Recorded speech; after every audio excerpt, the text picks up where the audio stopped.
ورحمة الله وبركاته. إن الحمد لله نحمده ونستعينه ونستغفره ونعوذ بالله من شرور أنفسنا ومن سيئات أعمالنا. من يهده الله فلا مضل له ومن يضلل فلا هادي له، وأشهد أن لا إله إلا الله وحده لا شريك له وأشهد أن محمدا عبده ورسوله। সমস্ত প্রশংসা মহান রব্বুল আলামিনের জন্য। দরুদ ও সালাম বর্ষিত হোক আমাদের প্রিয় নবী মুহাম্মদুর রাসূলুল্লাহ সাল্লাল্লাহু আলাইহি ওয়াসাল্লামের উপর। সম্মানিত দিনী ভাই এবং বোনেরা, আজকে আমাদের সালাতের বিশেষ করে নফল সালাত বা বিভিন্ন প্রকার সালাতের ষষ্ঠ পর্ব বা শেষ পর্ব এবং সালাত অধ্যায়ের শেষ পর্ব, কিতাবুস সালাতের শেষ পর্ব। এবং আজকে একজন মানুষ কিন্তু দুনিয়া থেকে আমরা একজন মানুষকে বিদায় দিই সালাতুল জানাজার মাধ্যমে। এবং আজকে কিন্তু আমাদের আমরা যদি বলি যে একজন মানুষের জীবনের অধ্যায় দুনিয়ার জীবনের শেষ হয় সালাতুল জানাজার মাধ্যমে, আজকেও আমাদের কিতাবুস সালাহ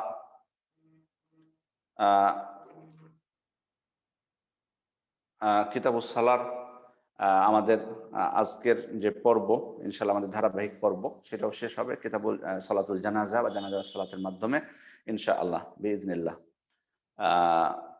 সালাতুল জানাজা আপনারা জানেন যে প্রথমত আমরা জেনে নিব যে ফজিলতটা কি। আসলে সালাতুল জানাজা যদি আমরা পড়ি সবটা কি। আল্লাহ রাসূল বলছেন মান ইত্তাবা জানাজাতান মুসলিমিন ঈমান ওয়া ইহতিসাবান ওয়া কানা মাআহু হাত্তা ইউসাল্লা আলাইহা ওয়া ইয়াফরুগা মিন দাফনিহা ফাইন্নাহু ইয়ারজিউ মিনাল আজরি বিকিরাতাইন। অর্থাৎ কোনো মুসলিম ব্যক্তি যদি অপর কোনো মুসলিম ব্যক্তির জানাজায় শরীক হয়, কিভাবে? ঈমানের সাথে এবং সওয়াবের আশায়। ঈমানের সাথে এবং সওয়াবের আশায়, অর্থাৎ তার একবারে লোক দেখানো না। দেখুন আল্লাহ রাসূলের প্রতিটা হাদিসে প্রায় খেয়াল করবেন যে এমনিতে নরমালি ইবাদতের শর্ত তো ইখলাস আমরা জানি, আর সে কারণে প্রায় সালাতের ক্ষেত্রে আপনারা খেয়াল করবেন এই জিনিসটা। সিয়ামের ক্ষেত্রেও কিন্তু ঈমান ও ইহতিসাবান, ঈমানের সাথে সওয়াবের আশায় সিয়ামের কথা বলা হয়েছে, আবার রাত্রের কিয়ামের কথা বলা হয়েছে, আবার লাইলাতুল কদরের কথা বলা হয়েছে, আবার সালাতের বিভিন্ন প্রকারের ক্ষেত্রে কিন্তু এটি আল্লাহ রাসূল বলেছেন ঈমান ও ইহতিসাবান। এর আগেও কিন্তু আমরা অন্য ক্ষেত্রে কিন্তু দেখেছি। তো দেখুন ঈমানের সাথে সওয়াবের আশায় যে ব্যক্তি, এবং এটি এই যে তাহিয়াতুল ওযুর যে হাদিস, সেখানেও কিন্তু আপনারা পাবেন যে একেবারে একনিষ্ঠ মনে কেউ যদি পড়ে 2 রাকাত সালাত। আমি যে কথা বলছিলাম যে এখানে আল্লাহ রাসূল বলছেন কেউ যদি জানাজার সালাত পড়ে ঈমানের সাথে এবং সওয়াবের আশায়, এবং থাকে কোন পর্যন্ত? জানাজার সালাত পর্যন্ত থাকবেই, দাফন পর্যন্ত অংশ নেই। দাফন পর্যন্ত যদি সে থাকে তাহলে তার কি সওয়াব? 2 কিরাত সওয়াব তার। আল্লাহ রাসূল তারপরে কিরাতের ব্যাখ্যা দিচ্ছেন, তিনি বলছেন কুল্লু কিরাতিন মিসলা উহুদ। একটা কিরাত, 2 কিরাত তার নেকি, তো একটা কিরাত কতটুকু পরিমাণ? উনি বলছেন উহুদ পাহাড়ের সমান। উহুদ পাহাড় আপনারা জানেন 9.5 কিলোমিটার দীর্ঘ এটি পাহাড়, এবং প্রস্থ হচ্ছে কোনো জায়গায় 2 কিলোমিটার, কোনো জায়গায় 3 কিলোমিটার। এই বিশাল উহুদ পাহাড়ের সমান, 2টা উহুদ পাহাড়ের সমান সওয়াব যদি কেউ জানাজার সালাতে অংশ নেয় এবং দাফন পর্যন্ত থাকে, দাফন কাজেও অংশ নেয়। আর যদি কেউ শুধু জানাজায় অংশ নেয়, আল্লাহ রাসূল বলেন মান সাল্লা আলাইহি সুম্মা রাজা'a ক্বাবলা আন তুদফান ফাইন্নাহু ইয়ারজিউ বিকিরাত। আর যদি কেউ দাফনের আগেই জানাজার সালাত পড়ে এবং দাফনের পূর্বে ফিরে চলে আসে, তাহলে তার 1 কিরাত হবে, অর্থাৎ একটি উহুদ পরিমাণ সওয়াব, একটি উহুদ পাহাড় পরিমাণ সওয়াব তার হবে। আর এই কারণে কিন্তু ইবনে ওমর রাদিয়াল্লাহু আনহুমা যখন এই হাদিসটি তিনি শুনেছিলেন, এটি কিন্তু তিনি শুনেছেন রাসূলের মৃত্যুর পরে। তো তিনি এই হাদিসটি শোনার সাথে সাথে তিনি বলেছিলেন লাকাদ ফাররাতনা ফি কারারিত কাসীরা। উনি বলছেন যে আমরা আসলেই অনেক কিরাত আমরা নষ্ট করে ফেলেছি, আমরা মিস করেছি আমরা। অর্থাৎ হয়তো সুযোগ ছিল জানাজা পড়ার, কিন্তু আমরা পড়িনি। এই জিনিসটা কিন্তু আমি সবসময় আমাদের মুসলিম ভাইদেরকে, আপনারা যারা বিশেষ করে আপনারা হয়তো করেন না, কিন্তু আপনাদের মুসলিম ভাই বোনেরা বিশেষ করে যারা মক্কা মদিনায় যান, আমি সবসময় একটা কথা বলি তাদেরকে যে এখানে এসেছেন কি করেন? আমাদের দেশের বিশেষ করে হাজী সাহেবদেরকে আপনারা খেয়াল করবেন, উমরায় যারা যান, তারা ফরজ সালাতের পর বাংলাদেশে ঠিকই তারা অপেক্ষা করেন ইমাম সাহেবের মোনাজাতের, কিন্তু ওখানে সালাম ফেরানোর সাথে সাথে ইমাম সাহেব মোনাজাত করে না, তো সালাম ফেরানোর সাথে সাথে আস্তাগফিরুল্লাহ মনে হয় একবার পাঠ করেন, দাঁড়িয়ে সুন্নাত পড়তে দাঁড়িয়ে যান। এখানে যখন সুন্নাত পড়তে উনি দাঁড়িয়ে গেলেন, তখন কিন্তু জানাজার ঘোষণা হয়, জানাজা হয়ে যায়, এদিকে কিন্তু উনি জানাজাটা মিস করেন। এখন কথা হচ্ছে যে উনি এখানে 2টা সওয়াব থেকে বঞ্চিত হচ্ছেন। একটা হচ্ছে যে উনি ওই যে জানাজার মতো একটা যে বিশাল সওয়াব, 1 কিরাত, একটা উহুদ পাহাড় পরিমাণ সওয়াব থেকে বঞ্চিত হচ্ছেন এক। দ্বিতীয়ত রাসূলের সুন্নাত থেকে যে সুন্নাত আমল যেগুলো ছিল ফরজ সালাতের পরে যে সুন্নাতি আমলগুলো ছিল সেগুলো থেকে উনি বঞ্চিত হচ্ছেন। দুইটা গুরুত্বপূর্ণ জিনিস থেকে কিন্তু উনি মাহরুম হচ্ছেন। তো সেই দৃষ্টিকোণ থেকে মানে উনি অপেক্ষা করতেন যে মাসনুন দোয়াগুলো আছে সেগুলো যদি পাঠ করতেন সালাম ফেরানোর পরে, তারপরে জানাজা সালাতটা পড়তেন, তারপরে সুন্নাতটা পড়তেন, তাহলে কিন্তু এই সমস্যাটা হতো না। আচ্ছা, এবার আমরা আসি যে এটা আমরা দেখলাম যে জানাজা সালাত কেউ যদি পড়ে তার উপকারটা, তিনি এত সওয়াব লাভ করবেন। মৃত ব্যক্তির উপকার কি? মৃত ব্যক্তির জন্য দোয়া করা হচ্ছে, এটি তার উপকার। তবে বিশেষভাবে তার উপকার হলো আল্লাহ রাসূল অন্য হাদিসে বলছেন, সহিহ বুখারী হাদিস, মা মিন মাইয়িতিন ইউসাল্লি আলাইহি উম্মাতুম মিনাল মুসলিমিন ইয়াবলুগুনা মিয়া কুল্লুহুম ইয়াশফাউনা লাহু ইল্লা শুফিউ ফিহি। যখন কোনো মৃত ব্যক্তির জানাজার সালাত হয় এবং প্রায় 100 জন মুসলিম ব্যক্তি তার জানাজার সালাতে অংশগ্রহণ করে এবং তার জন্য ভালো সাক্ষ্য দেয়, তার জন্য ভালো কিছু সাক্ষ্য দেয়, তাহলে বা সুপারিশ করে, তাহলে তাদের সে সুপারিশ আল্লাহ তাআলা গ্রহণ করেন, বা তারা যেটা ভালো যেটা আখ্যা দেয় সেটাকে আল্লাহ তাআলা গ্রহণ করেন। কোন রিওয়ায়াতে আরবাউন বলা হয়েছে, 40 বলা হয়েছে। এই হাদিসে 100 বলা হয়েছে। কোন হাদিসে বলা হয়েছে 40 জন। কিন্তু এখানে আবার কোন হাদিসে 40 জনের সাথে বলা হয়েছে যারা কোন মুসলমান, তারা সব মুসলমান না, যারা আল্লাহর সাথে কোনোদিন শিরক করেনি। দেখুন তাওহীদের গুরুত্ব, প্রতিটা স্থানে তাওহীদের কত গুরুত্ব। আজকে আমাদের সমাজে আমরা অনেকে তাওহীদকে বলি যে এটার কি গুরুত্ব। খেয়াল করুন, দেখুন যে 40 জন মুসলমান, কোন 40 জন মুসলমান? সবাই না, বললেই হলো না।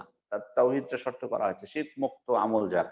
এরকম 40 জন ব্যক্তি যদি সাক্ষ্য দেয়, তাহলে তার সাক্ষ্যটা গ্রহণ করা হবে, অর্থাৎ তাকে ভালো হিসেবেই আল্লাহ তাআলা গ্রহণ করবেন বা কবুল করবেন।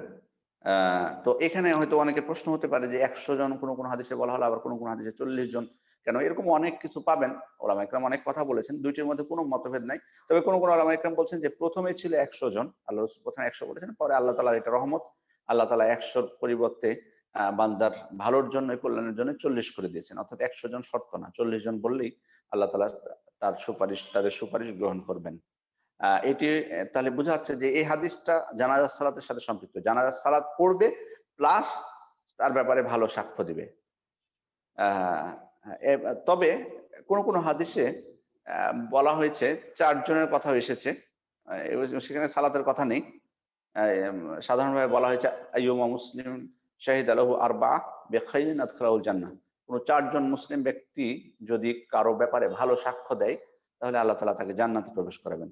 ওমর ইবনে খাত্তাব বলছেন, আমরা আল্লাহ রাসূলকে জিজ্ঞেস করলাম, আল্লাহ রাসূল 4 জন, 3 জন হলে হবে না? তখন আল্লাহ রাসূল বলছেন, হ্যাঁ, 3 জনও যদি সাক্ষ্য দেয় জান্নাতে, আল্লাহ তাকে জান্নাতে দিবেন। তখন আমরা জিজ্ঞেস করলাম যে 2 জন যদি সাক্ষ্য দেয় আল্লাহ রাসূল, তাহলে কি জান্নাত যাবে? তখন বললেন, হ্যাঁ, 2 জন সাক্ষ্য দিলেও আল্লাহ তাকে জান্নাতে দিবেন। তো ওমর ইবনে খাত্তাব বলছেন যে তারপরে আমরা আর প্রশ্ন করিনি, ওই 2 পর্যন্ত থেমে গেছি। মানে আরো তো সুযোগ ছিল একজনের কথা বলার, কিন্তু ওনারা সেটা করেননি প্রশ্ন, এটা উনি বলছেন। আচ্ছা, কেন করেননি? এরকম কি আমাদের কোনো কারণ মনে হয় যে কেন করলেন না তিনি? তারা একজনের কথা কেন জিজ্ঞেস করলেন না যে একজন যদি সাক্ষ্য দেয়? আপনাদের কারো কাছে কোনো জবাব আছে?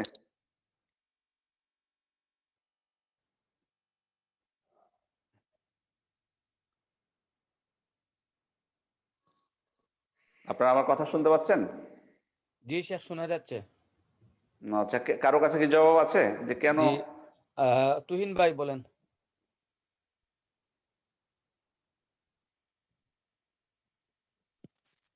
আসসালামু আলাইকুম রহমতুল্লাহ। ওয়ালাইকুম আসসালাম ওয়া রাহমাতুল্লাহি ওয়া বারাকাতুহু। শেখ, খুব সম্ভবত আদবের জন্য করেন না।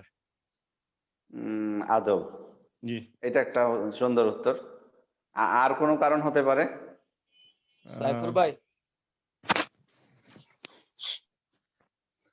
আসসালামু আলাইকুম শেখ। ওয়ালাইকুম আসসালাম ওয়া রাহমাতুল্লাহ। আমার মনে হচ্ছে যে সাক্ষীর বেলা আসলে 2 জন মানে সাক্ষী নেওয়া হয় সবসময়, এটা হতে পারে। মাশাআল্লাহ, সুন্দর জবাব। দুইটাই জবাব খুবই সুন্দর। আল্লাহু আলাম। আমরা প্রথমত বলবো যে আল্লাহ তাআলাই ভালো জানেন। তবে ওলামা ইকরাম কারণ বলেছেন, তার মধ্যে এই যে 2টা কারণ আপনারা যেটা উল্লেখ করলেন, এই 2টাই প্রধানত বলেছেন। যে একটা হলো যে আদব, মানে আল্লাহ রাসূলের সাথে তারা কথা বলতে পারতেন, প্রশ্ন করতে তো কোনো বাধা ছিল না। তারপরেও মানে ওনারা করেননি প্রশ্ন। আর এটা একটা বিষয়। আর দ্বিতীয় বিষয় হচ্ছে যে আপনারা জানেন যে একজন মানুষের ক্ষেত্রে সাক্ষ্যর ক্ষেত্রে 2 জনের সাক্ষ্যটা অনেক গুরুত্বপূর্ণ একটা জিনিস। কারণ অনেক সময় একজনের কাছে একজন মানুষ হয়তো ভালো হতেই পারে, কিন্তু কিন্তু হয়তো প্রকৃত অবস্থা তাও নাও হতে পারে এটা। সে কারণে দুইজনের সাক্ষ্যটা অনেক গুরুত্বপূর্ণ। যত বেশি হবে তত অবশ্যই ভালো, তবে দুইজনেরটা গুরুত্বপূর্ণ। কারণ একজনের ক্ষেত্রে হয়তো সেটা নাও সঠিক হতে পারে। সেজন্য দুইজনেরটা গুরুত্বপূর্ণ। সে কারণেই তারা হয়তোবা আর করেননি। তবে তারা প্রশ্ন আর করেননি। এটাই হলো বিষয়। এখন যে বিষয়টি হলো যে আমাদের দেশে আপনাদের দিকে হয়তো প্রচলন আছে। খেয়াল করবেন যে জানাজার ক্ষেত্রে আ মানে ইমাম সাহেব জিজ্ঞেস করেন যে, "কেমন ছিল?" তখন সবাই বলে, "ভালো ছিল।"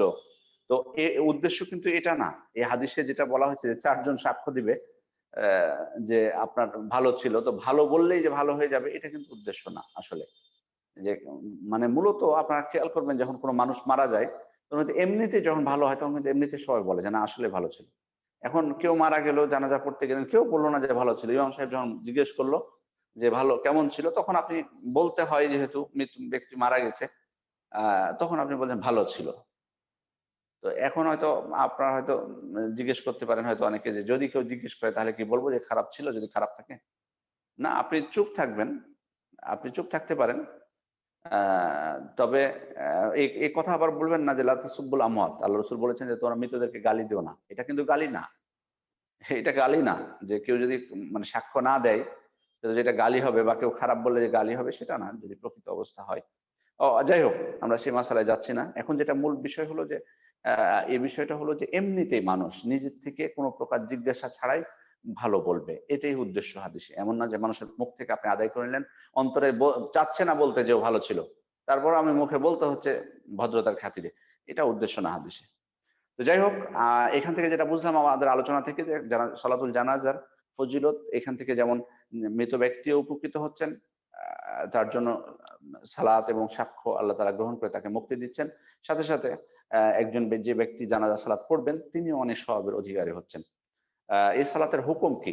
অর্থাৎ আ এটি এটি পড়া হচ্ছে ফরজে কেফায়া।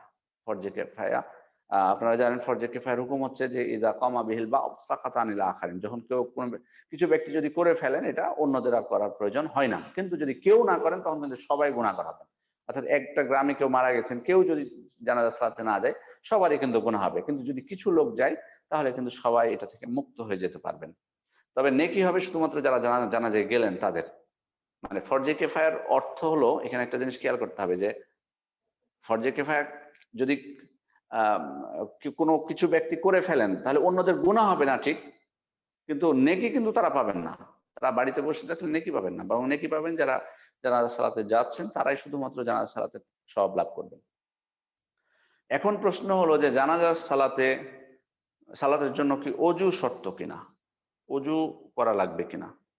এটা আমাদের একটা অনেকে গুরুত্বপূর্ণ ভাবেন এই প্রশ্নটা। আ দেখুন কেউ বলেছেন ইমাম তবারি, ইবনে জারির আত-তাবারি যিনি আমাদের খুব পরিচিত তাফসীরের মানে মুআল্লিফ লেখক ইবনে জারির আত-তাবারি।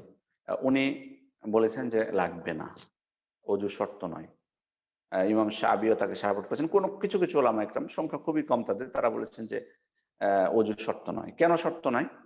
আ উনারা বলছেন যে এটা তো সালাত না।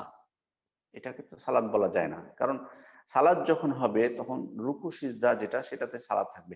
রুকু সিজদা হচ্ছে সালাতের অন্যতম একটা গুরুত্বপূর্ণ অ আ রুকুন। রুকু একটা রুকুন, সিজদা একটা রুকুন এবং খুবই গুরুত্বপূর্ণ। যেটার ক্ষেত্রে রাসূল সাল্লাল্লাহু আলাইহি ওয়াসাল্লাম অনেক গুরুত্ব দিয়েছেন রুকুর ব্যাপারে, সিজদার ব্যাপারে। ওটা অন্যতম দোয়ার একটা স্থান। সালাতকে দোয়া বলা হয়েছে এবং সিজদাটা হচ্ছে দোয়ার অন্যতম একটা স্থান। যেখানে রুকু সিজদা কিছু নেই সেটাকে সালাত বলারও কোনো সুযোগ নেই। সে কারণে ওনারা বলেছেন যে এখানে অজু সত্য না, বরং এটা হচ্ছে দোয়া একটা শুধুমাত্র। সাধারণ আপনি যখন দোয়া করবেন আল্লাহর কাছে, সাধারণভাবে আপনি আল্লাহর কাছে চাইছেন, তো আপনার কি অজু করা লাগবে? অজু থাকা তো ভালো। সু সু এটা মুস্তাহাব উত্তম। কিন্তু যদি কারো না থাকে সমস্যা আছে কি? না, সমস্যা নাই। যদি আপনি আল্লাহর কাছে দোয়া করেন অজু ছাড়াই আল্লাহ তাআলা কবুল করতে পারেন।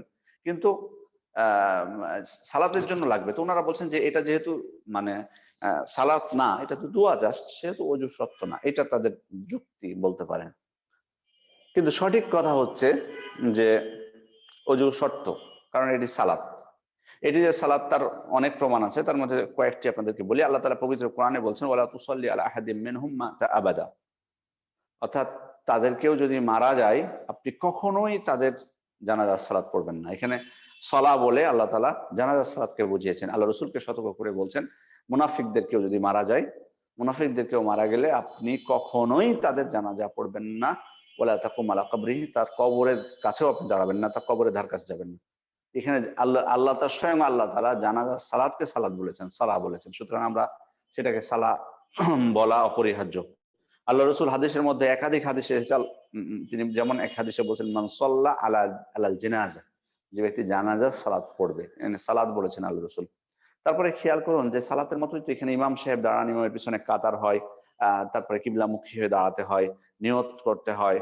তারপরে দেখুন যে আল্লাহ রসুল যখন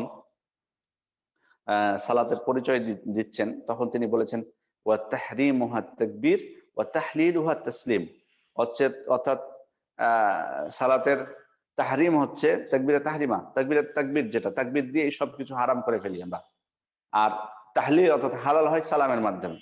তো দেখুন জানাজা সালাতে দুটোই আছে, তাকবীরে তাহরিমাও আছে আবার তাসলিমও আছে। তো তাহলে এটি সালাতের যে পরিচয় সেটার মধ্যেও তো অন্তর্ভুক্ত হয়ে যাচ্ছে। এই দৃষ্টিকোণ থেকে উপরের যে দলিল আপনাদেরকে দিলাম কোরআন আয়াত এবং হাদিস সবগুলোর ভিত্তিতে যেটা বলা যায় সেটা হলো যে নিঃসন্দেহে জানাজা সালাত একটি সালাত। অতএব এখানে উজুর শর্ত যেমনটি জমহুর উলামা ইকরাম তার মধ্যে 4 ইমাম সহ অন্যান্য ইমামগণ উল্লেখ করেছেন। জানাজা সালাতে তাকবীরের সংখ্যা কত? সাধারণত আমরা সালাত আদায় করি 4 তাকবীরে, আপনারা জানেন। তবে বিভিন্ন হাদিসে আরো বেশি সাব্যস্ত হয়েছে, 5, 6, 7, 8, 9 পর্যন্ত সাব্যস্ত হয়েছে। শেখ আলবানী রহমতুল্লাহ আলাইহি বলছেন যে 9টা তাকবীরই প্রমাণিত, 4 থেকে শুরু করে 9 পর্যন্ত সবগুলোই প্রমাণিত, কোনোটাই দুর্বল নয়। সে কারণে ওনার যেটা মত, উনি বলছেন মাঝে মধ্যে পরিবর্তন করাটা ভালো, অর্থাৎ কোনো সময় 4 তাকবীরে পড়বেন, কোনো সময় 5, 6, 7, 8। আর যদি নির্দিষ্ট করতেই হয় তাহলে 4 তাকবীরকে নির্দিষ্ট করতে হবে, কারণ 4 তাকবীরের হাদিসগুলো বেশি বিশুদ্ধ এবং সব থেকে বেশি প্রচলিত এবং সব থেকে বেশি শক্তিশালী, সে কারণে 4 তাকবীর। তো যাই হোক, তবে আল্লাহ রসুল যে 4-এর বেশি দিয়েছেন, যেমন আবু কতাদা রাদিয়াল্লাহু আনহু বদরী সাহাবী ছিলেন, তার জানাজায় আল্লাহ রসুল 7 তাকবীর দিয়েছিলেন। হামজা রাদিয়াল্লাহু আনহুর জানাজায় আল্লাহ রসুল 9 তাকবীর দিয়েছিলেন। আর এই কারণে কোন ওলামা ইকরাম বলছেন যে 4 তাকবীরের অধিক তাকবীরের বিষয়টা যে কোনো বিশেষ ব্যক্তির ক্ষেত্রে, আমরা আপনারা যারা মসজিদে নববীতে মক্কায় সালাত আদায় করেছেন বা মদিনায়, আপনারা খেয়াল করবেন সেখানে কিন্তু অতিরিক্ত তাকবীর দেওয়া হয়। আমাদের মদিনায় আমি একাধিকবার দেখেছি শেখ আলী আল হুজাইফি, উনি কিন্তু অতিরিক্ত তাকবীর 5টা তাকবীর দিয়েছেন। আমাদের অনেক মুসল্লিরা ভাবে যে ভুলে গেছেন মনে হয়, কিন্তু ভুলে না, এটা ইচ্ছা করে দিয়েছেন। তখন দেখি যে বিশেষ কোনো ব্যক্তি যদি মারা যেতেন তখন এটি উনি করতেন। তো সে কারণে কোনো ওলামা ইকরাম মনে করেন যে বিশেষ কোনো ব্যক্তির ক্ষেত্রে যেমনটি আল্লাহ রসুল করেছিলেন সেটি করা যেতে পারে, অতিরিক্ত তাকবীরটা তাদের ক্ষেত্রে দিতে পারে। আর বেশিরভাগ আমলটা 4 তাকবীরের মধ্যে সীমাবদ্ধ থাকাটাই সব থেকে ভালো। বিশেষ ব্যক্তি বলতে ইসলাম এবং মুসলিমদের খেদমতে যার অবদান আছে, ইসলাম এবং মুসলিমদের খেদমতে যার অবদান আছে, এটা বিশেষ ব্যক্তি।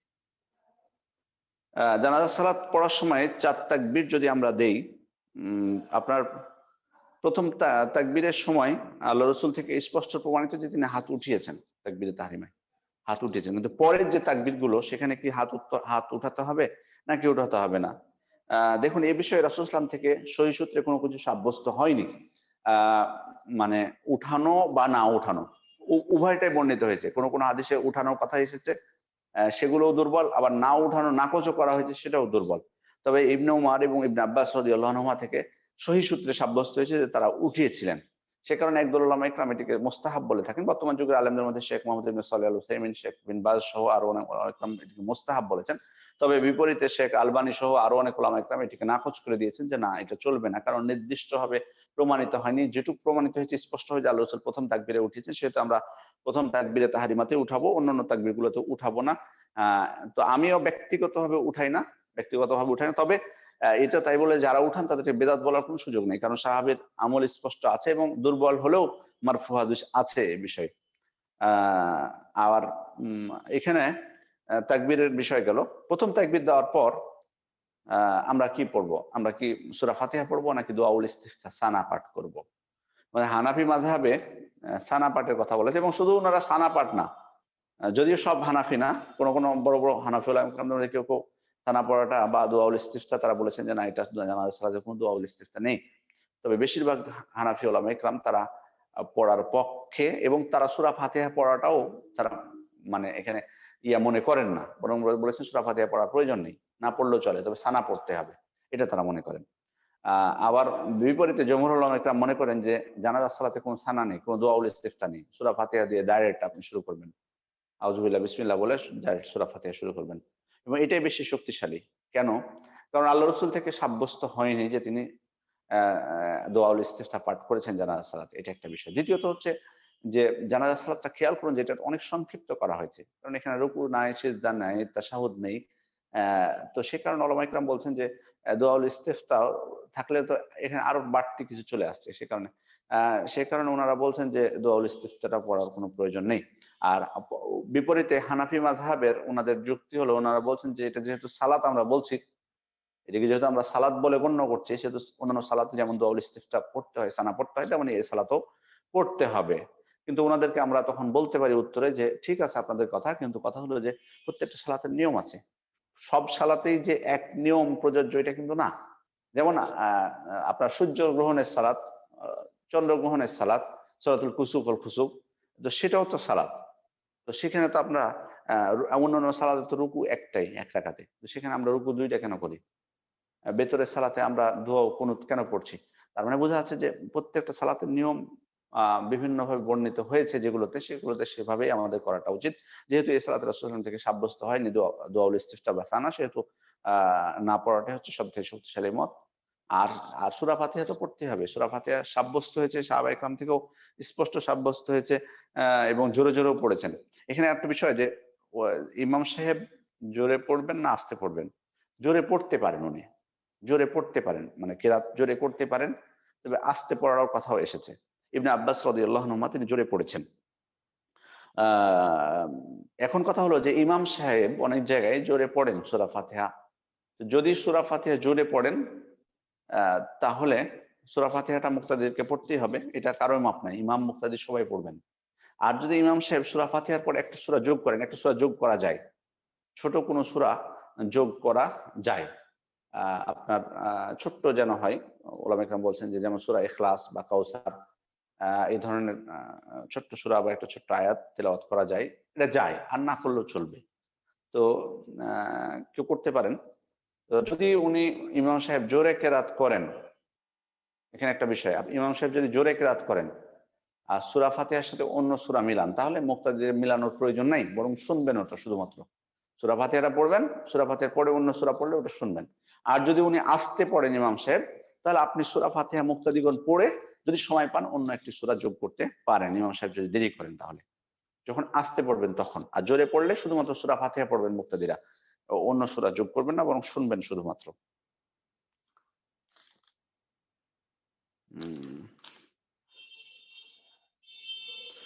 প্রথম তাকবীর দেওয়ার পর সূরা ফাতিহা তাহলে আমরা বুঝলাম, সাথে একটা সূরা যোগ করা যায় ইচ্ছা করলে ছোট্ট। দ্বিতীয় হচ্ছে আবার যখন তাকবীর দিবেন, তাকবীর দিয়ে আল্লাহ রাসূলের উপর দরুদ পেশ করবেন, যেটা আমরা তাশাহুদের পরে যেটা পড়ে থাকি সাধারণত, সেই দরুদ আমরা পড়বো, আল্লাহুম্মা সাল্লি আলা মুহাম্মদ ওয়া আলা আলি মুহাম্মদ। এটি পাঠ করার পর আবার তাকবীর দিয়ে তারপর জানাজার জন্য যে নির্ধারিত দোয়াগুলো রয়েছে আল্লাহ রাসূল থেকে সাব্যস্ত হয়েছে, সেগুলো আমরা পাঠ করবো। আল্লাহুম্মা ইগফির লাহু ওয়ারহামহু ওয়াআফিহি ওয়া'ফু আনহু ওয়াকরিম নুজুলাহু ওয়াসসি মুদখালাহু ওয়াসসিরহু বিল মাই ওয়াস-সালজি ওয়াল বারদ ওয়ানাক্কিহি মিনাল খাতায়া কামা ইউনাক্কা আস-সাবুল আবিয়াদু মিনাদ দানাস ওয়া'আবদিলহু দারান খায়রাম মিন দারিহি ওয়া আহলান খায়রাম মিন আহলিহি ওয়া জাওজান খায়রাম মিন জাওজিহি ওয়াদখিলহুল জান্নাহ ওয়া'আইযহু মিন আযাবিল কবরি ওয়া মিন আযাবিন নার। এটি দোয়া, প্রসিদ্ধ সব থেকে দোয়া। তাছাড়া আরো দোয়া সাব্যস্ত হয়েছে, আল্লাহুম্মা ইগফির লিহাইয়িনা ওয়া মাইয়িতিনা وشاهدنا وغائبنا وصغيرنا وكبيرنا وذكرنا وانثانا اللهم من احييته فاحيي على الاسلام ومن توفيته منا فتوفه على الايمان اللهم لا تحرمنا اجره ولا تفتنا بعده। আর যদি শিশু বাচ্চা হয় তাহলে মাওকুফ সূত্রে সাব্যস্ত হয়েছে, কোন কোন সাহাবা کرام থেকে ওনারা পড়েছেন আল্লাহুম্মা জালহু লানা ফারাতান ওয়া সালাফান ওয়া আজরান, এটি পাঠ করতে পারেন। আর তবে ওই যে আল্লাহুম্মা ইগফির লিহাইয়িনা ওয়া মাইয়িতিনা, এটিও পাঠ করতে পারেন বাচ্চাদের ক্ষেত্রে, শুধু বাচ্চা থাকলেও কোনো সমস্যা নেই। জানাজার সালাতের দোয়াগুলো আমাদের অনেকের মুখস্থ নাই, আমাদের মুখস্থ করা জরুরি। ইমামের পিছনে জানাজার সালাত কিন্তু যদি এক ব্যক্তি একাই থাকেন তিনি পড়তে পারেন, তবে মুস্তাহাব হলো যে ইমাম 3 কাতার যদি হয় তাহলে এটা সব থেকে বেস্ট হয়, প্রতি কাতারে 2 জন করে 3 কাতার হলে এটা সব থেকে ভালো। আর আপনি যদি ফাঁকা জায়গায় হয়, মসজিদের সালাত হলে আমরা স্যান্ডেল পরে জুতা পরে আমরা ঢুকি না মসজিদের পরিচ্ছন্নতা বজায় রাখার জন্য। যদি ফাঁকা মাঠে হয় তাহলে আপনি স্যান্ডেল পরে পড়তে পারেন জানাজা সালাত, কোনো সমস্যা নেই। হ্যাঁ, আপনার যদি মনে হয় যে স্যান্ডেলে কোনো নাজাসাত ভরে আছে, তাহলে আপনি মুছে ফেলবেন।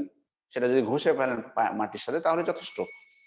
আবার অনেকে আমাদের সমাজে কি করেন, মানে আমরা স্যান্ডেল পরে দাঁড়ালে আমাদেরকে বলে স্যান্ডেল পরে কেন, স্যান্ডেল খুলে স্যান্ডেলের উপরে আবার পা দেয়।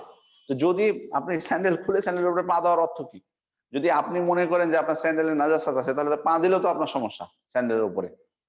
যদি মনে করেন যে খুলে ফেলেন তো খুলেই ফেলেন, আবার ওখানে ওর উপরে কেন পা? আর যদি মনে করেন যে কিছু নাই, তাহলে আপনি পরে থাকবেন, কোনো সমস্যা নেই। যদি পুরুষ হয় মাইয়েত, তাহলে ইমাম সাহেব তার মাথা বরাবর দাঁড়াবেন।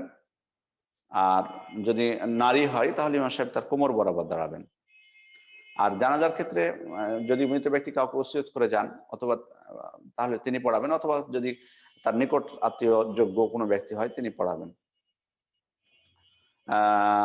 আর একটা গুরুত্বপূর্ণ বিষয় যে কোনো বড় পাপী ফাসিক ব্যক্তির জানাজা আল্লাহ রসুল কিন্তু পড়েননি।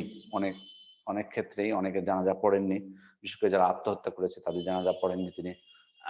তারপরে ঋণগ্রস্ত ব্যক্তি জানাজা তিনি পড়তে চাননি যতক্ষণ না ঋণ পরিশোধ করা হয়েছে। তিনি জানাজা পড়েননি। সে কারণে কিন্তু মৃতকে দাফন করার পূর্বেই আমরা যারা সন্তান আছি তাদের উচিত, বা যারা আত্মীয় স্বজন আছে উচিত, যে তার ঋণ আছে কিনা ঋণটা পরিশোধ করা। আর আপনার আল্লাহ রসুল পড়েননি, তার কারণ হলো যে উনি যে কাফের সেটা কিন্তু না। কাফের হলে তো উনি কাউকে অনুমতি দিতেন না পড়ার। এখান থেকে একটা বিষয় হলো যে কাবিরা গুনাহগার ব্যক্তিকে খারেজিরা বলে থাকে যে কাফের, এই আকীদাটা শুদ্ধ না, এই হাদিসেও এটা প্রমাণ করে। কারণ আল্লাহ রসুল তো অনুমতি দিয়েছিলেন সাহাবা ইকরামকে পড়তে, তার মানে বোঝা যাচ্ছে যে উনি মুসলিম না হলে কেন জানাজা সালাত পড়তে বলবেন। তো বর্তমান যুগেও ওলামা ইকরাম বলছেন যে বড় কোনো যদি ব্যক্তি হয়, রাষ্ট্রপ্রধান বা বড় কোনো ব্যক্তি বা বড় কোনো আলেম পরিচিত, তাদের উচিত না এই সমস্ত ফাসিকদের জানাজা অংশগ্রহণ করা, যাতে অন্যদের শিক্ষা হয়। আল্লাহ রসুল না পড়ার কারণ হলো যে অন্যদের যাতে শিক্ষা হয়, এটা থেকে তারা বুঝতে পারে, ঘৃণা জন্মে এই পাপের প্রতি। এটাই হলো উদ্দেশ্য। বর্তমান যুগে এটি যদি কেউ করতে চান খারাপ হবে না, যদি অন্যদেরকে শিক্ষা দেওয়ার উদ্দেশ্যে তারা করতে চান। সর্বোপরি আরেকটা কথা শেষে বলি, যে জানাজা সালাত যদি আমরা পড়ি, দেখুন আমরা জানাজা সালাত পড়তে যাই, আমাদের মেন উদ্দেশ্য যাতে হয় মৃত ব্যক্তির জন্য। তো আমরা দেখুন হাদিসে আল্লাহ রাসূল বলছেন, ইজা সাল্লাইতুম ফাআখলিসু লাহু দুআ। যখন তোমরা জানাজা সালাত পড়বে তখন তোমরা একনিষ্ঠ হবে তার জন্য দোয়া করবে, একনিষ্ঠ হবে। সুতরাং জানা যায় যে আমাদের মৃত ব্যক্তির জন্য দোয়াটা যাতে একনিষ্ঠ হয়, জানাজা সালাতটা যাতে একনিষ্ঠ ভাবে আমরা আদায় করতে পারি। আমি আপাতত আলহামদুলিল্লাহ শেষ করলাম জানাজা সালাতের হুকুম আহকাম। আপনাদের প্রশ্ন যদি কোনো থাকে এই সালাতের উপর আপনার প্রশ্ন করতে পারেন, এবং প্রশ্ন উত্তরের মাধ্যমেই ইনশাআল্লাহ আমাদের শেষ করব আমরা। তবে তার পূর্বে ইনশাআল্লাহ আপনাদেরকে বলে রাখি যে আগামী সপ্তাহ থেকে আমরা নতুন, যদিও আমরা ফিকহি অধ্যায়গুলোর যদি সিরিয়াল আমরা বজায় রাখতাম তাহলে কিতাবুজ যাকাত দিয়ে শুরু করতে হতো আমাদেরকে। তো আমরা সেটা না করে আপনাদেরকে কিতাবুজ যাকাতটা আমরা একটু সিরিয়াল ভঙ্গ করতেছি। সিরিয়ালটা আসলে এটা মানে একবারে মানে এটা তো আর রাসূল সাল্লাল্লাহু আলাইহি ওয়াসাল্লাম থেকে ইয়া না যে সিরিয়ালে করতে হবে, এটা ফুকাহাদের সিরিয়াল, এবং ফুকাহারা কেন এটা সিরিয়াল করেছেন এটা পরবর্তী সামনের সপ্তাহে আপনাদেরকে বলবো ইনশাআল্লাহ। তবে এখন এটুকু বলে রাখি যে আমরা কিতাবুল বুয়ু ক্রয় বিক্রয় অধ্যায়, মুআমালাত অন্যতম একটি অধ্যায়, সেটা দিয়ে আমরা ইনশাআল্লাহ শুরু করব বিইজনিল্লাহ। আর আশা করি যে এবং সেখানেও আমরা যেভাবে সালাত, দেখুন আজকে সালাতের পর্বগুলো প্রায় আমরা আমার ধারণা যে প্রায় 20টি মতো পর্ব হয়ে গেছে, আমার ধারণা, জানি না হয়তো আপনার আবু আমান ভাই বা আলী হায়দার ভাই ওনারা হিসাব রেখেছেন কিনা। আমরা প্রায় 20টি অধ্যায় প্রায় সম্ভবত শেষ করি সালাতের উপরে। সালাতের উপরে এত অধ্যায় ইচ্ছা করলে নাও করা যেত, আরো কম করা যেত, বা আরো